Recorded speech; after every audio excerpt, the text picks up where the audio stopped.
Rain or Shine Elasto Painters kontra sa UAAP champion na DLSU. Well, itong si Alex Conob ang player to watch kung outside game ng Lasal ang pag-uusapan. The future is bright kasama sila Michael Phillips at Mason Amos. Para dito sa Rain or Shine ay pinakita ni Boo Belga ang pagiging veterano na mayroong simpleng gulang. 11 ang lamang ng ROS sa first quarter. Pagpasok ng second, ito namang si Mace ang nagpakawala ng 3 at hindi rin napahuli itong si Michael Phillips na pinakita na hindi lamang siya pang rebounds. Pero hindi nagpapatalo itong si Boo Belga na iiling-iling pa. Pero ang exciting sa game na ito ay ang tapatan nila ng Pinoy basketball rising star na si Kevin Kembao.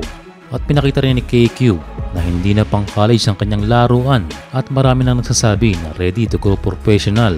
Ang UAAP MVP, isa pa itong si Phillips na kayang pahirapan ang import ng Rain or Shine.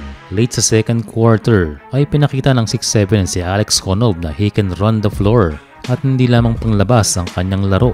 At sinundan pa ito ng kanyang third triple of the game. Well, matindi rin talaga ang lineup nitong Lasal. Grabe rin ang lalaki at ready na i-defend ang kanilang title this season. Sa third quarter ay nang mamama at nag-aangas na itong si Boo Belga. Maaring antics niya lamang ito pero minsan ay nahuhuli na ng referee. Pero ang mga sumunod ay pinakita niya ang kanyang competitiveness at inangasan ng mga bata matapos matirahan ng 3 ni Kevin Kembao ay bumawi itong si Boo. Gumamit ang veteran move patungong one-legged fall away from Nowitzki to Mutombo sa harap ni Kevin Kembao.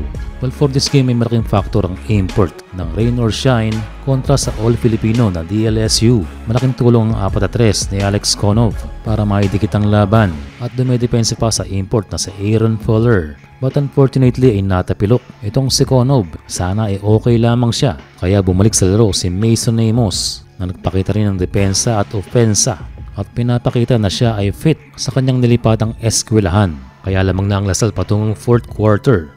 Para sa ROS, nakafocus pa rin ng depensa sa kanilang import. While Lasal is playing as a team, a nice drive from Mason Amos. And pinakita naman ni Michael Phillips na kaya niyang makipagbanggaan and score sa isang eksperyensadong import na katulad ni Aaron Fuller. We can say na itong si Michael Phillips na isa sa pro-ready sa kupunan ng Lasal. Katulad lamang itong si Kevin Kembao, a nice step back 3. Balik sa kanila ang kalamangan at pinasabit pa sa 3 ang import. Pasok ang 3 free throws ni KQ, walang kakaba-kaba and ready to win. Pero medyo kinapos itong DLSU. Panalo ang Rain or Shine sa score na 106-105. And for that score ay pinapakita lamang ng Lasal na kaya nilang tumapat sa isang PBA team na may kasama pang import. Ang mahalaga ay parehong nag-benefit ang dalawang team. And get ready for a new tournament.